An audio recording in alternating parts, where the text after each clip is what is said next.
and welcome to polishing out scratches from your car's paint.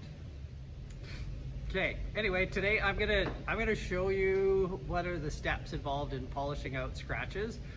We have a donor car here. It's a, I don't know, 2003 or something, Kia. It's a classroom car. It's something that we use all the time. The products that I've got are over there, those guys. Those are what we're using. We're gonna break it down. I'm gonna break it down into a bunch of different steps. We're gonna start with wet sanding, compounding, polishing, and then some glaze and some wax when we're done. So the things that you need are just there, plus some wet sanding. I'll go over the steps, the things that you need to do, as well as have all of the steps written down in the description in the YouTube video. So that's what you can expect. Nothing too complicated, and I will do a time lapse through the other portions, and that should hopefully cover it. Some of the things to watch out for, I guess, that you should know. When you are polishing, what you want to keep in mind is you want to polish as little as possible. You don't want to do more than what you have to do. If you polish too much, you're going to go right through your car's paint, and that will require a new paint job. So you can make something really nice, get rid of scratches, make it really good, or you can go too far and then require thousands and thousands of dollars worth of work. I will show you what happens when you go too far. Giving a quick walk around with this car, as you can see, boop, right here, that is student work, and that has happened when they've polished too much in the paint. You can see there's paint over here, and there's primer right over there. So they have polished too much wet sanding, and actually worked right through the paint. That is a problem. That continues to happen on this car. There is another problem right here. Same thing. That's not so good. That does continue into over here. So it's still nice and shiny. That's great, except the paint is worn off. So those you do need to watch out for. Okay, I'm going to show you what our current situation looks like, and we'll go from there. So here is our spot. This is our section, and as you can see, there are scratches all over the place. Those scratches, they need to get wet sanded. They need to get out of this paint. What we're actually going to do is you're going to look at the reflection, and you're going to look in that reflection line to see the scratches of the paint. And we're going to start out here with some wet sand. We're going to start with 1000 grit sandpaper and water. We got to keep it wet.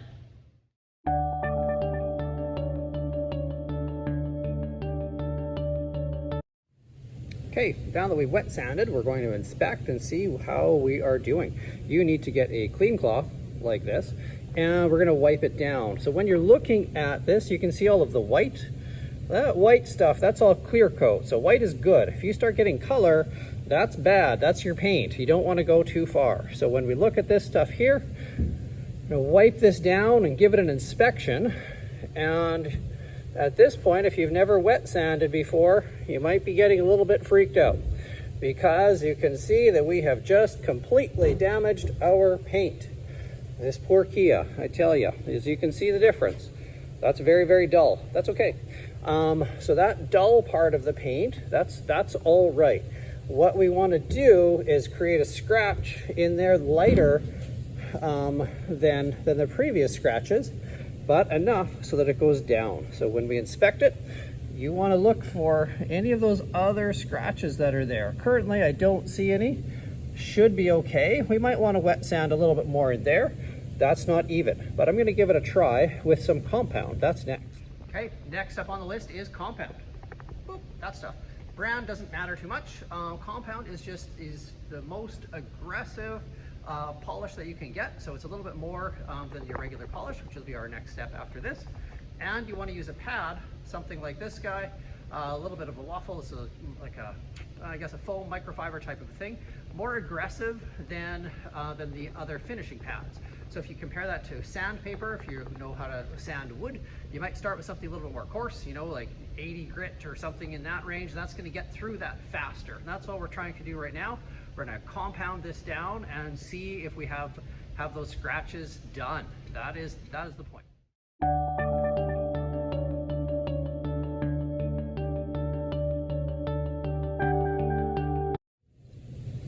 All right, compounding is done, or so we hope. What we want to check next, or what you're going to check next, is the condition of the paint. So get yourself a clean microfiber cloth and wipe this down. Now what happens is you can start to see a little bit of the shine has come back. It is definitely not perfect.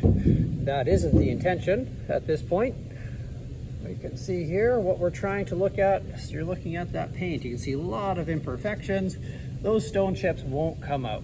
But again, just look at the reflection in the light and see if you have the majority of the scratches out. So some of these look like they're a little bit deep and won't be able to be removed without a repaint. So looking at it overall, I think there's a lot of improvement. We still have one here, so I might do another attempt at compounding, and then we'll move on from there. So with compounding and with wet sanding, if you don't get all of the scratches out, then at this point in compound you would say, oh, okay, I still have a scratch, great, let's go back to wet sanding. Wet sand again. 1,000 grit is about the most aggressive that you'll want to be. With that 1,000, they go to 1,000, 1,500, 2,000, all on those steps. Check it with compound and then go from there. But again, be as careful as you can, or you're going to go right through the paint. If you go too aggressive, we'll get rid of all the scratches, but you will have no more paint left. So you do need to watch out for that. The next step that we're going to move on to is we're going to look at polish. So for polish, we're going to use a different pad, and we are going to use, and I'll just show you that, something like this guy here. We'll use that and a different product. So for that product, something like this one is really easy. It just says polish, pure polish. Use whatever brand you want. Mother's is really easy. They have steps 1 with step 1, and that's what you'll want to use. That is the end result of our polishing. So our polishing stage is done. Looks like this, nice and even. We'll wipe it off and see how we're doing. Now you'll see a lot of little spots. Those are sometimes some polish residue. That's normal. We will get that stuff cleaned up. The lights aren't showing the total effects of what this paint is looking like. Some spots it looks better, some spots it actually looks worse than it does in real.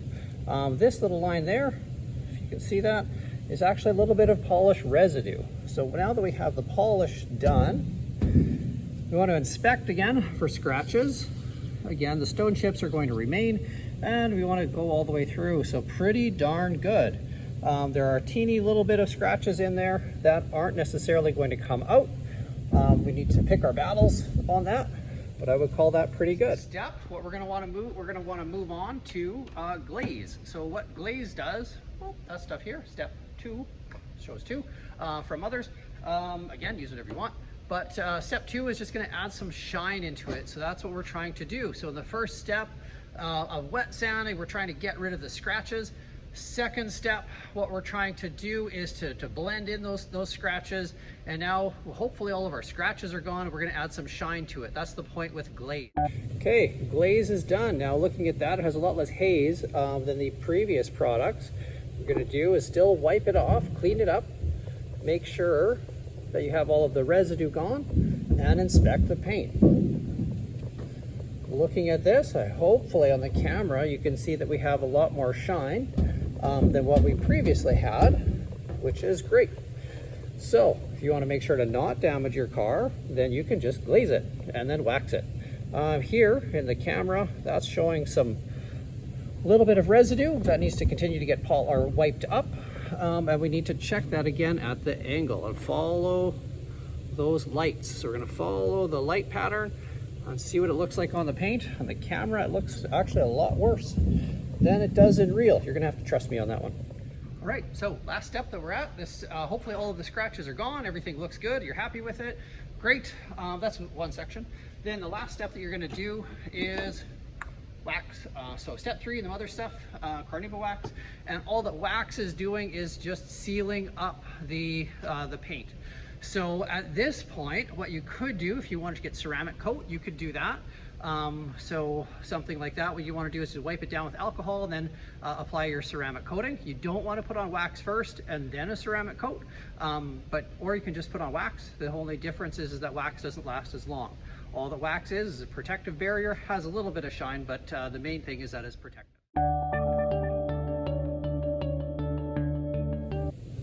Okay, so the last step of wax is complete.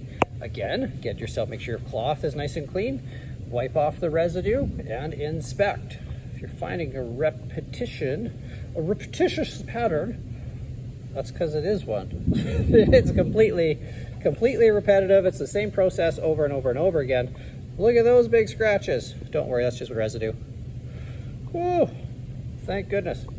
So that's about it. Once all of that stuff is done, then you just want to take stock and make sure that you're doing all right, you're happy with it. So now that you're done, you went through all of your steps, you need to look at your paint to see if you're happy with it, and that's it. So looking at what we've got here, this was our panel that we were working on. It looks pretty good if you look at it in comparison to the other ones. Let's bring it down here. You can see this guy here, lots of scratches and things, especially in this section. Not very happy. Is our paint perfect?